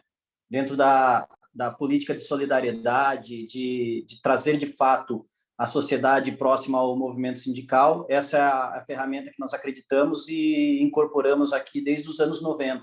Então, desde 1990, esse sindicato, ele pratica, de fato, o Sindicato Cidadão, e posso citar para vocês alguns exemplos, né? O Brasil voltou agora com esses governos aqui a estar novamente no mapa da fome, né? Então, a sociedade brasileira passa fome. E uma das coisas que nós temos aqui, mediante o Sindicato Cidadão, nós fundamos aqui uma instituição chamada Banco de Alimentos de Sorocaba, na qual, inclusive, hoje nós recebemos a visita do Padilha, que é um político de esquerda que está muito alinhado a essas práticas, a essas políticas, então ele veio conhecer o nosso Banco de Alimentos, e esse banco, ele alimenta centenas, né, de milhares de famílias aqui na nossa cidade. É uma política na qual os mercados, né, os supermercados, aqueles alimentos que estão ainda dentro do prazo de validade, mas que houve um amassado, ou eles seriam descartados, ou então até mesmo os hortifrutis, outros produtos. Nós temos aqui, então, uma política de higienizar e fazer a separação desses alimentos e montar a cesta para alimentar quem passa fome. E, infelizmente, tem muita gente passando fome no nosso país. Uma outra iniciativa, através do Sindicato Cidadão, foi de organizar os trabalhadores de recicláveis. Então, nós criamos aqui a Corezo, né, as cooperativas, o CEADEC. Então, são várias outras ferramentas, além do sindicato, que organizam a sociedade como um todo com a estrutura do sindicato por trás. Então, dessa forma, através da cultura, nós trouxemos os jovens para dentro do sindicato, através da política do Sindicato Cidadão, ele foi ferramenta fundamental para que nós pudéssemos convencer a diretoria da importância de ter a mulher na nossa direção, a importância de ter jovens comandando o sindicato. Então, essa é uma ferramenta muito, muito clara, muito importante, que ela traz, sim, como a pergunta da Deise aí, ela aproxima todo mundo que está, né, não somente do mercado de trabalho, mas o Sindicato Cidadão, ele traz a sociedade para junto do sindicato, para que a gente possa exercer muito mais do que lutar por direitos, a gente lutar por dignidade para todo cidadão da nossa representação aqui, até onde a gente pode atuar.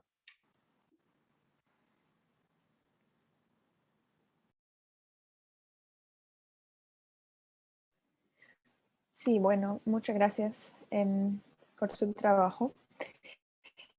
Ya vamos a poner una pregunta a nuestra invitada de Chile. Tenemos la pregunta, es que en el porcentaje general de votantes en las elecciones para la constituyente no fue muy alto. La CUT tiene un balance del porcentaje de participación electoral de los sindicalizados y también de cómo han votado. ¿Tienen algunos números? No, nosotros no tenemos un desglose de cuántos votaron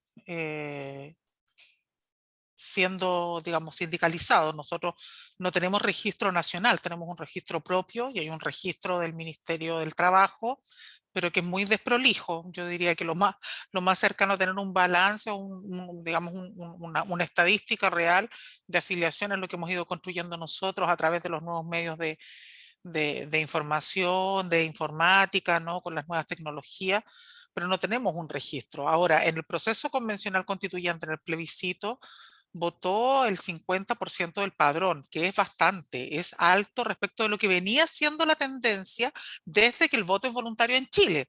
Porque claro, en procesos donde existe el incentivo a que si tú no votas, pierdes o derechos o posibilidad de adquirir documentos u otro, la presión para que tú participes de los procesos electorales es alta. En nuestro país la obligación de votar iba asociado a multa.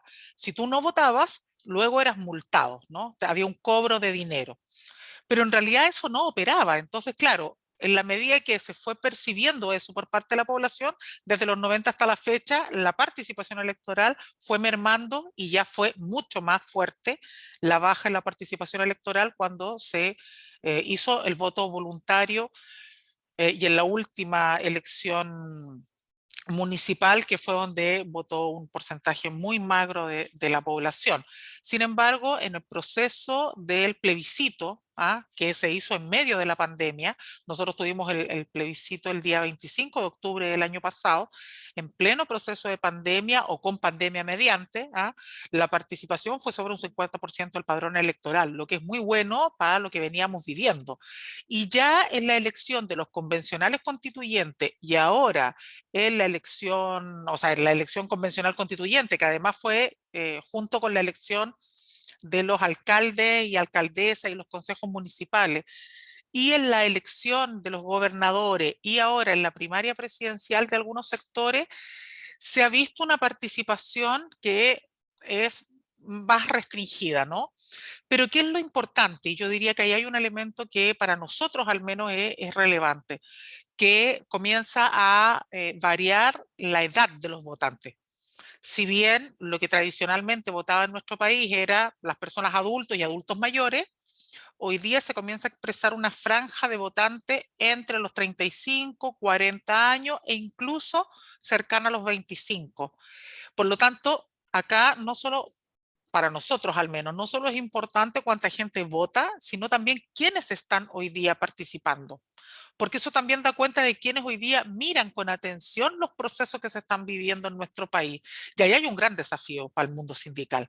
Hay un gran desafío porque tienes que tratar de llegar a sectores donde no estás tradicionalmente vinculado a un mundo joven que además asocia la realidad laboral con garantías como reducciones de jornada, mayores flexibilidades, cómo eso dialoga con nuestro rol, que es impedir que estas políticas terminen finalmente precarizando, es parte del desafío que nosotros tenemos, si es que miramos eso que está ocurriendo. Hasta ahora no tenemos un balance súper desglosado, ¿no? de los universos votantes, pero como digo, sí ya uno puede comenzar a mirar que hay una población que se empieza a expresar en los procesos electorales, que es un potencial tremendo para también tú, como actor social que quieres incidir en la vida política, también hagas atención de aquello. Y yo solo tomar una línea de lo que comentaban los compañeros recién, ¿no?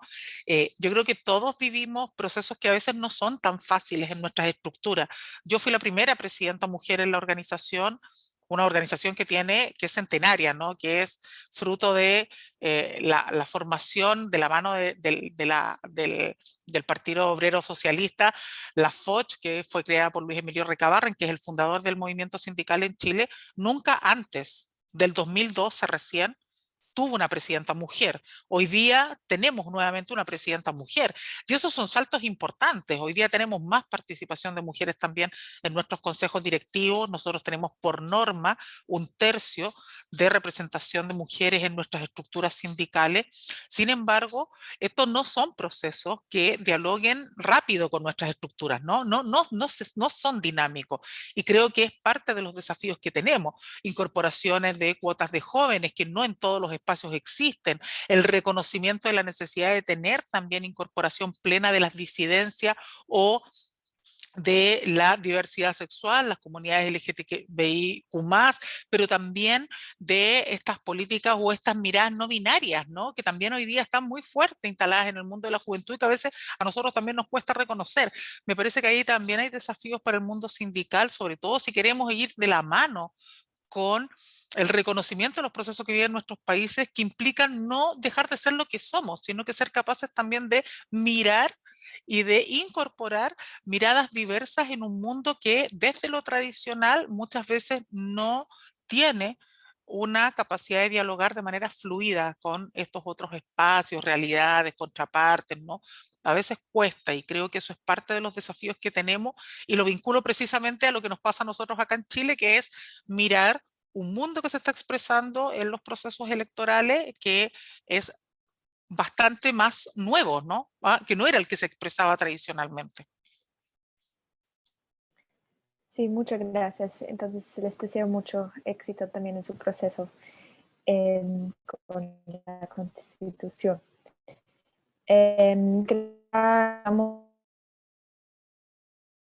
Voy a dar la palabra a Rainer y muchas gracias de mi lado, fue muy interesante. Muchas gracias. Ok, Verónica. Vamos a ver.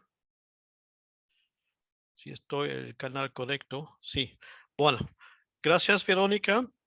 Ya. Estamos, pienso, en la serie del evento. Hemos escuchado de nuevo contribuciones muy interesantes, mucho para pensar. Entonces, a todas y a todos, en primer lugar, muchas gracias, muy obrigado. Y en primer lugar, lógicamente, quisiera agradecer a Silvio, Rosane y Bárbara. Y también a María de Los Ángeles, que infelizmente no se conectó con nosotros, pero ella participó activamente en la preparación, entonces es una lástima que no puede participar, pero bueno, agradecimiento también a ella.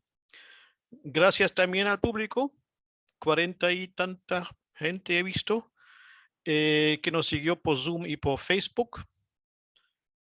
Gracias a Astrid y Claudia, intérpretes del castellano, y Katia y Fernando, intérpretes del portugués. Muchas gracias, muy importante. Sin los intérpretes no funciona nada del intercambio intercultural e intercontinental entre América Latina y Europa. A Cristina y Verónica y a todo el equipo del Foro de América Latina de Berlín por la coordinación y la preparación del ciclo, y a la Fundación Friedrich Ebert por el apoyo a esta serie de ciclo de eventos. Bueno, y finalmente un comercial, Cristina. Pienso, finalmente, quisiera invitarles cordialmente al próximo evento, que tendrá lugar el 19 de agosto. Como he dicho antes, esta conferencia está dedicada a los movimientos sociales. Y de nuevo, presentaremos 4 experiencias que valdrán la pena de conocer, ¿no? Entonces, de Honduras, Guatemala, México y Ecuador, esa vez. Entonces, 19 de agosto, el próximo evento en este ciclo. Ok, de nuevo, muchas gracias. Muito obrigado a todas y a todos. Cuídense. Hasta la próxima. Adiós. Y mucha suerte y mucho éxito a nuestros compañeros.